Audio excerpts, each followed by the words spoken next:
আধিৰাই ৰীনাৰ ফোনটো ৰিচিভ কৰিলে। জান, ইহানৰ কেছটোত বিভিন্ন এংগেল খোল খাইছে। পুলিচে তাৰ ৰুমত বহু কিবা কিবি সংসূত্ৰ বিচাৰি পাইছে। সেইবোৰৰ মাজত হেনো 2খনমান ডায়েৰীও আছে। আৰু নিউজ চেনেলত পুলিচে বাইট দিয়া মতে আৰু বহুত নতুন নতুন মানুহক এই কেছটোৰ সন্দৰ্ভত জেৰা কৰিব। আৰু ইহানৰ দেউতাক আৰু খুন্তি কাইলৈ অসমলৈ উভতি যাব। যোৱাৰ আগতে তেওঁলোকক এবাৰ লগ কৰি আহিবি নেকি? নাই, মই নাযাওঁ দে। I am not feeling well. আৰু দেউতাৰ চকুৰ আগত থিয় হৈ আকৌ এবাৰ তেওঁক ইহানৰ কথা মনত পেলাই দুখ দিবলৈ যাব মোৰ একেবাৰে মন নাই। মই নোৱাৰো আৰু তেওঁলোকৰ মুখামুখি হ'ব। ঠিক আছে, মই যদি পাৰো এপাক যাম। তই প্লিজ নিজৰ যত্ন লবি। তই এটা কাম কৰিবি, যিহেতু তই তেওঁলোকক মাত এষাৰ দিবলৈ যাবি, তই দেউতাৰ নম্বৰটো লৈ মোক মেছেজ কৰি দিবি। তেওঁলোক ঘৰ গৈ পালে মই ফোন এটা কৰি মা আৰু দাদাৰ খবৰ ল'ম। হ'ব দে, এতিয়া ৰাখিছো, বাই। ৰীনাৰ কথাখিনিত তাই কোনো ধৰণৰ উৎসুকতা দেখুৱাব নোৱাৰিলে। আগতে ঘণ্টা ঘণ্টা ধৰি কথা পাতি সময় পাৰ কৰা ছোৱালীজনীৰ এতিয়া কাৰোৰে লগত কথা পাতিবলৈ মন নোযোৱা হৈছে, আনকি নিজৰ মাক দেউতাকৰ লগতো। ইহানৰ আত্মহত্যাৰ খবৰটো পোৱাৰ পিছৰে পৰা তাইৰ মনটো যেন অনবৰতে ইহানৰ চাৰিওকাষে পৰিভ্ৰমি ফুৰে। তাইৰ মাজে মাজে এনেহেন লাগে যেন পলকতে এটা খবৰ আহিব, বিগ ব্ৰেকিং, বিগ ব্ৰেকিং। ইহানৰ মৃত্যু হোৱা নাই। ইহানৰ আত্মহত্যাৰ ঘটনাটো কেৱল চিনেমা এখনৰ চিত্ৰনাট্যৰ এটা অংশহে আছিল, যিটো সি ব্যক্তিগত জীৱনত কৰিলে কেনেধৰণৰ প্ৰতিক্ৰিয়া লাভ কৰিব সেয়া চাবৰ বাবেহে কৰিছিল। যদি এই মুহূৰ্ততে এনে এটা খবৰ আহে, তেনেহলে আধিৰাই দৌৰি গৈ ইহানক জোৰেৰে সাবটি ধৰিব আৰু সি নিবিচাৰিলেও এইবাৰৰ পৰা আধিৰাই তাৰ কাষে কাষেই থাকিব। প্ৰয়োজন হলে তাই নিজেই অভিনয় জগতৰ পৰা আঁতৰি থাকি চাটোৰ দৰে তাক সংগ দিব। তথাপি তাই কেতিয়াও তাক অকলশৰীয়াকৈ এৰি নিদিয়ে। একেটা সময়তে এনেধৰণৰ আৰু বিভিন্ন চিন্তাৰে আজিকালি তোলপাৰ হৈ থাকে আধিৰাৰ মন। ইহানৰ মৃত্যুৱে তাইৰ মনোজগতখনত বৰ বেয়াকৈ প্ৰভাৱ পেলাইছে। ইহানৰ মৃত্যুৰ খবৰে আধিৰাৰ মাক দেউতাকৰ মনতো সমানেই প্ৰভাৱ পেলাইছে। যোৱা 10-12 দিনে আধিৰাৰ অৱস্থাটো দেখি আধিৰাৰ দেউতাকৰো ভয় হৈছে। জানোচা কোঠাৰ ভিতৰত সোমাই থাকি তাইও যদি কিবা নকৰিবলগীয়া কাণ্ড কৰি দিয়ে। এই বিষয়ে দেউতাকে আধিৰাৰ মাকৰ লগতো কথা বতৰা পাতিছে। আৰু এদিন আধিৰাই ইচ্ছা নকৰা স্বত্তেও দেউতাকে তাইক মুকলি বতাহ অকণমানৰ মাজলৈ উলিয়াই নি তাইৰ দুখৰ সমভাগী হল।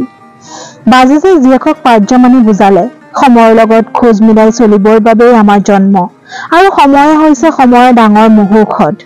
আধিৰাই দেউতাকৰ কথাখিনি মন দি শুনিছে। তাই নিজেও এজনী বাস্তৱমুখী ছোৱালী, কিন্তু হাজাৰ বাস্তৱমুখী হলেও মৃত্যুৰ নিচিনা সত্যই মানুহক বৰ বেয়াকৈ জোকাৰি যায়। তাতে আৰু সেই মৃত ব্যক্তিজন যদি কোনোবা আপোন হয়, হৃদয়ৰ একেবাৰে ওচৰৰ হয়, তেতিয়া সেই মানুহজনৰ মৃত্যুত বৰ বেয়াকৈ ভাগি পৰে আনজন। কোনো এহাল প্ৰেমিক প্ৰেমিকাই চিৰকাল একেলগে থকাৰ সুবিধা নাপাব পাৰে। বিভিন্ন কাৰণত তেওঁলোকৰ মাজৰ সম্পৰ্ক বিচ্ছেদ ঘটিব পাৰে।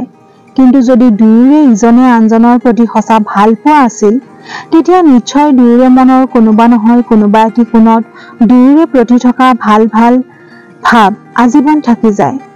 আধিৰাৰ ইহানৰ প্ৰতি থকা ভাল পোৱা সঁচা অৰ্থত প্ৰকৃত ভাল পোৱা আছিল। নহলেনো ইহানৰ পৰা বিচ্ছেদ হোৱাৰ অত বছৰ পিছতো তাৰ মৃত্যুৱে তাইক ইমান কষ্ট দিয়েনে? সেইদিনা আধিৰাই দেউতাকক সকলো কথা খোলাখুলিকৈ কৈছিল। আধিৰা আৰু ইহানৰ মাজত থকা সেই দীঘলীয়া সম্পৰ্কটোৰ কথা। আগতে বহুবাৰ মাক দেউতাকে নিউজ চেনেলবোৰত তেওঁলোকৰ মাজত থকা সম্পৰ্কক লৈ সৰব আলোচনা হোৱা খবৰবোৰ পাইছিল। তথাপিও তেওঁলোকে কেতিয়াও জীয়েকক সেই বিষয়ে একো কথা সুধি তাইক বিৰক্ত কৰা নাছিল। তেওঁলোকৰ মতে তাই এতিয়া যথেষ্ট বুজা ছোৱালী। নিজৰ ভৱিষ্যতৰ কথা চিন্তা কৰাৰ একমাত্ৰ অধিকাৰ তাইৰ নিজৰ। সেয়েহে সকলো তাইৰ ওপৰতে এৰি দিয়া হৈছিল। তাতে আৰু নিউজ চেনেলবোৰে TRP লাভৰ উদ্দেশ্যেৰে সঁচাক মিছা আৰু মিছাক সঁচা কৰি দেখুৱাবলৈও কুণ্ঠাবোধ নকৰে। গতিকে তেওঁলোকৰ কথাত পতিয়ন গৈ নিজ সন্তানৰ ওপৰত সন্দেহ কৰি জেৰা কৰা বিধৰ মাক দেউতাক তেওঁলোক নহয়। আজি আধিৰাৰ মুখৰ পৰা কথাবোৰ শুনি দেউতাকৰো অন্তৰ দুখত উঠলি উঠিছে। যদিও আধিৰাৰ ভিতৰত জ্বলি থকা জুইকুৰাৰ উমান দেউতাক হিচাপে তেওঁ পাইছে, কিন্তু সেই জুইৰ দহন কিমান গভীৰ সেয়া দেউতাকৰ আয়ত্তৰ বাহিৰত। এৰা, ভুক্তভোগীয়েহে জানে ভোগ কৰাৰ বেদনা কিমান।